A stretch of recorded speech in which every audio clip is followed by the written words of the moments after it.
Good morning, good afternoon, and good evening to all of the people joining from across the world.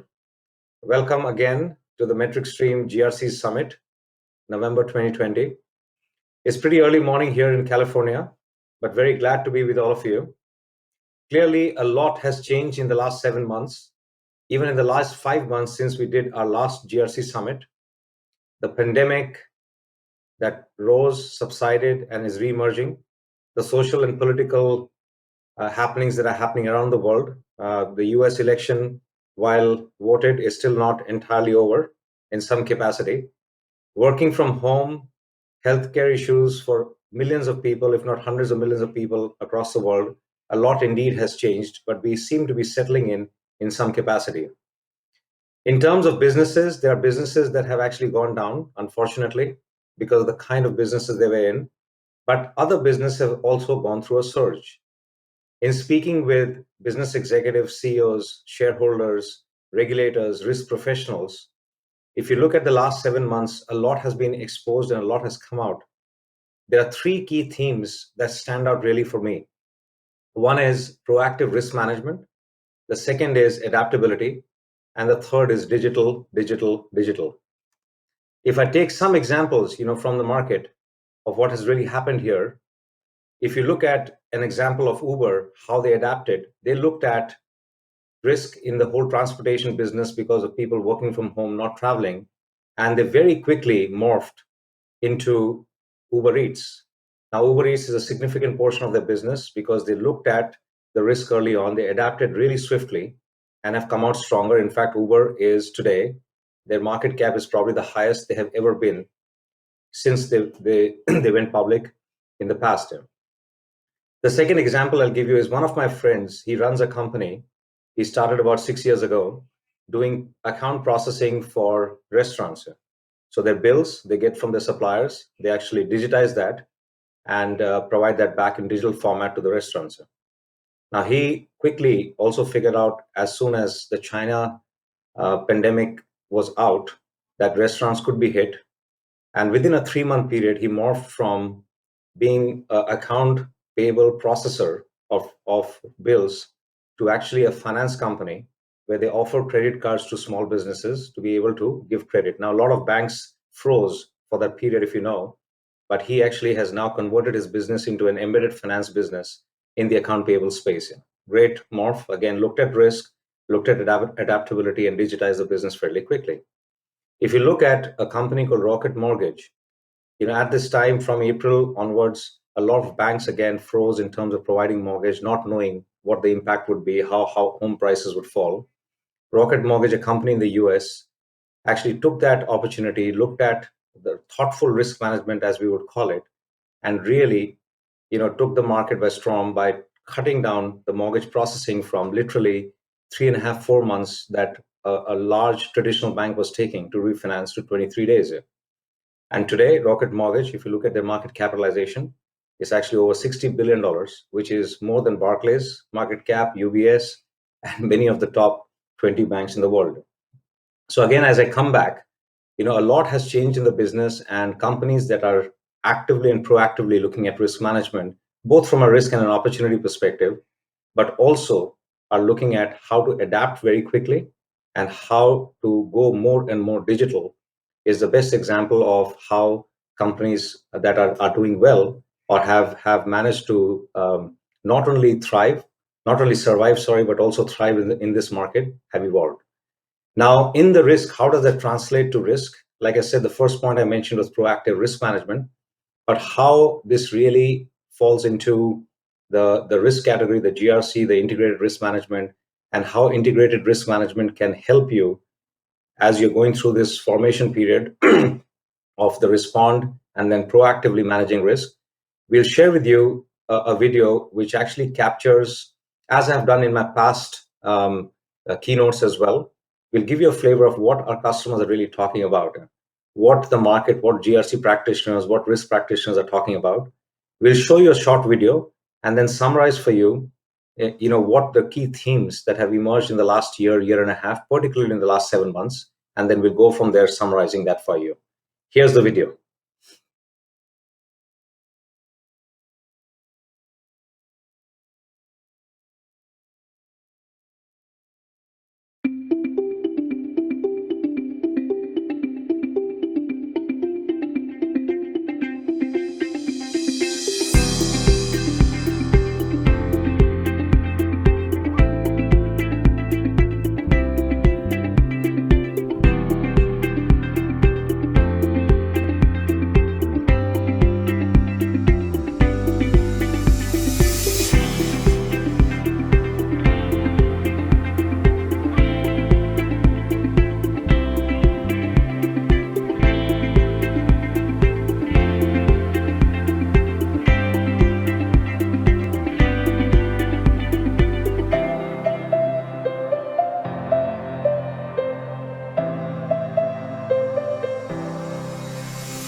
So as you can see, there's a lot of conversations happening in the market with customers, with regulators, etc. But if I boil down to it, like I said earlier, it's about being proactive, about adaptability, and digital. Now, in the context of risk management, how do you actually get proactive with risk management is what I'm going to cover, over the next few minutes, if you will. So, first thing that we are seeing as a trend clearly is volatility. The velocity and the breadth of risk has accelerated clearly. There are two components to this. One, clearly, the contagion impact of risk. Essentially, traditionally, companies used to look at likelihood and impact. Today, they look at not just likelihood and impact, but also the velocity and the connectedness of risk is extremely important to look at that very, very carefully. Now, I'll give you one example. There's a pharma company that during this last 7 months, they actually had their entire data organized, mapped to regulations, could shift their supply chains, and they responded to COVID much faster. And they're one of the organizations that are actually in the race for the vaccine. But the way they were organized in terms of their information and the taxonomy was very important. And they looked at all of these elements coming together. They've also looked at, clearly continuous monitoring of the risks on a real-time basis coming in from market data and other things as well, right? So that's one big theme that is emerging rapidly. The next big theme is what we call the peripheral risk vision. It is no longer enough, to look at risk management and compliance as a monthly, quarterly, assessment process. This is going to be a lot more information out there, which you have to get together into a single frame, into a single methodology, and try to look at that. And that is going to create what I call data conflicts. It'll create data volume conflicts. The hunger for data is extremely high overall. One of the largest payment processing companies, as an example, in the world, they have taken this opportunity. They traditionally used to look at third party risk as looking at a high, low, medium assessment of their third parties. And they've got, actually hundreds of thousands of them because a lot of the franchisees, are looked as third parties, not just the vendors. So they looked at this opportunity, on how to, they faced a tremendous amount of pressure in the first 3 to 4 months of the pandemic because a lot of the small businesses they used to deal with, started to get into financial crisis, and some of them actually went bankrupt, exposing the credit risk significantly for this payment processing company. So what they did is they started to look at, a lot of peripheral risk information, like risk information or transactional information sitting in their CRM databases. If they looked at financial data hubs that they looked at to bring the third party risk more into a real time scenario of where it is actually occurring a lot more than the classic high, low, medium 1 to 9 rating, qualitative rating. So it's a very, very important thing. And as part of that, AI, ML, a lot of the modern technologies that and models that were being used, a little more what I call conservatively in the past have come to fore. A lot more bots are being used because the volume and velocity of information both is changing dramatically and a lot more. I would say that the third, big thing, and this is a significant one, is where the front line traditionally, if you look at GRC or integrated risk management, the front line has typically been kept at a periphery. Risk has been managed typically by the second line, third line, or the 1.5 line of defense. Now the front line knows really where the lurking risks are. And increasingly, we are hearing companies, that will actually are involving the front line, whether it's employees, it's franchisees, it's vendors, directly cutting through the chain of understanding where the risk is sitting. And the involvement of the front line is going to become more and more important. The three aspects to this: one is clearly educating the front line about the culture and awareness of risk. Second is empowering the front line to decide and act. If the speed at which we're going, the front line has to act, not wait for 6 months for an issue to get resolved and a new framework or a policy to come out. They have to be empowered to actually act and react very quickly. And the third and the most important one, or equally important one, is really aggregating intelligence from the front line unobtrusively.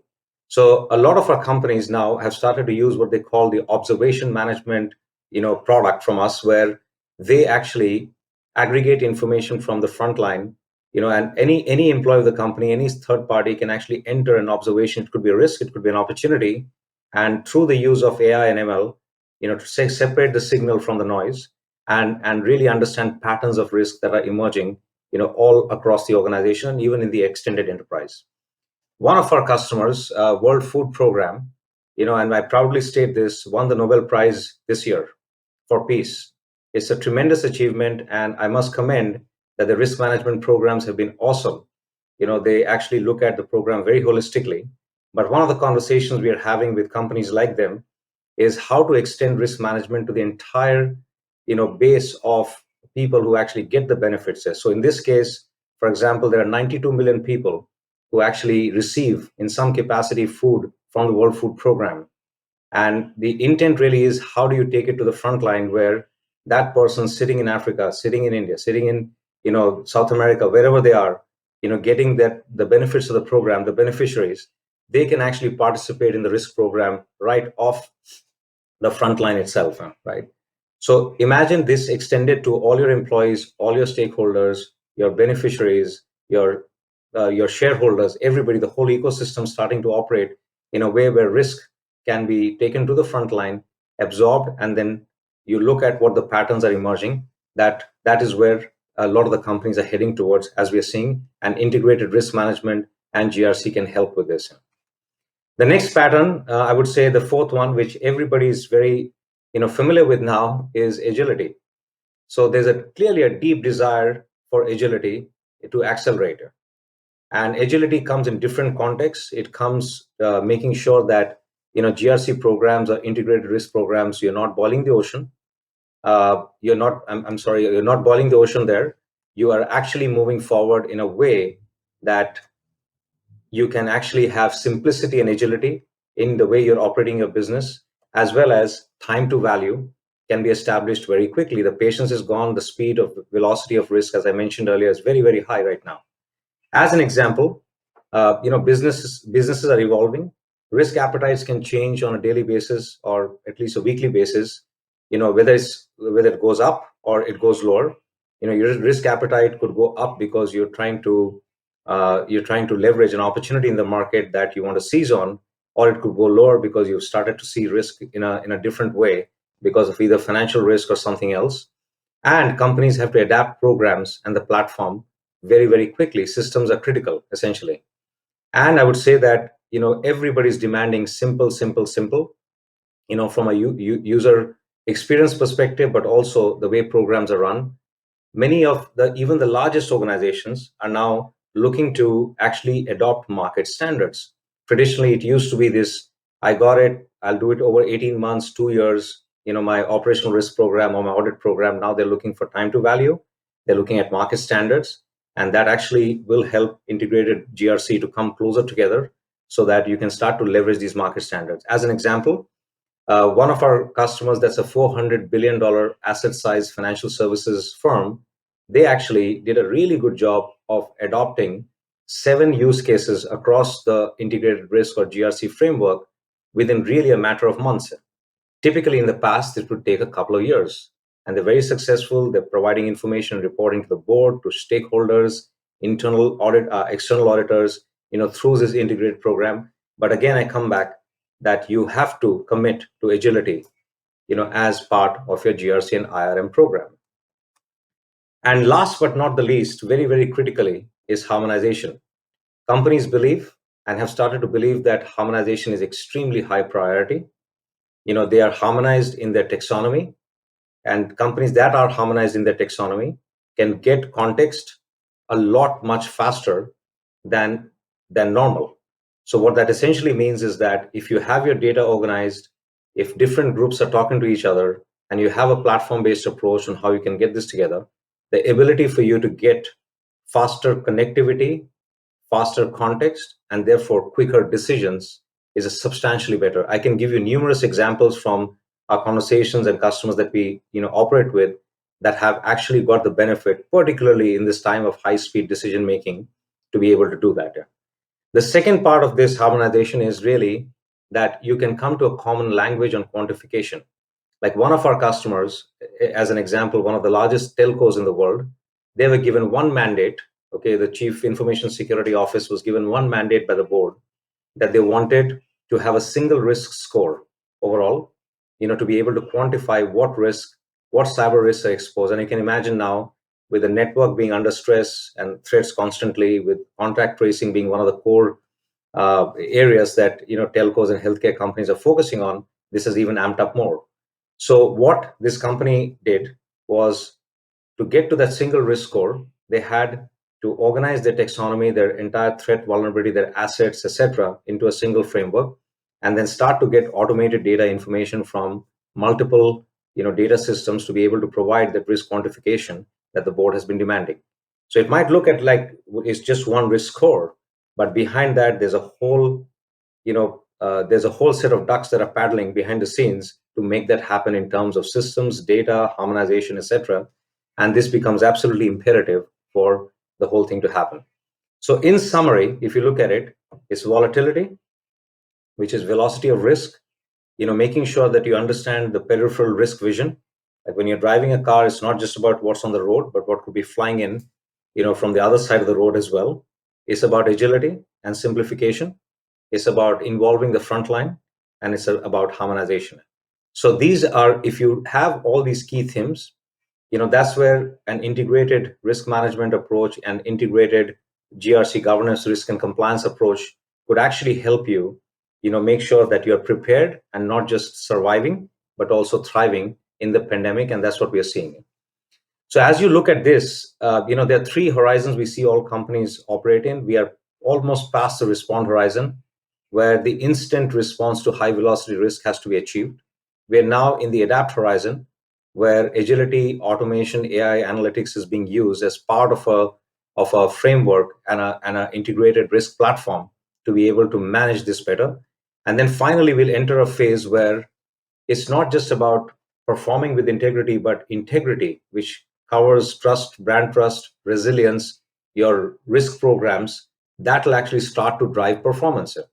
As we've talked earlier, when I mentioned about the companies earlier in the segment, these companies have been able to look at risk very quickly because they had a view of risk across the enterprise. They had a view of the market risk as well very quickly. They adapted fast, and their resilience program actually allowed them to seize on opportunities and increase the performance of these companies. So that's what I would say is the core kind of market where the market is headed. And if you look at, from a technology perspective or a platform perspective, you look at, this is a slightly complicated slide that you see on the screen. However, the key thing here is that where the new normal integrated GRC is moving towards is, to really have and commit to a risk platform, and then use market standard use cases as much as possible. So commit to that. Look at your transactional data, essentially, which could be in multiple systems within your enterprise, or now in the cloud world, in the cloud enterprise as well, and market collaboration, where you start to interact and interoperate with other of your peer companies, others and your peer companies, regulators, standard bodies, etc., to be able to understand, assess, and act on risk faster. So if you look at this, at the core of it is the platform. The next concentric circle is all your use cases, which classically most GRC platforms and companies have been offering you. This third layer, which you see in the orange color, is really where you start to integrate a lot of your data systems. Your speed, velocity, volume of data comes in there from other systems. Even the peripheral risk vision that I was talking about, that comes from there. And the final bastion really will be to make the market very efficient, where you start to interoperate with the market. There'll be more market collaboration, like a loss exchange data could be there.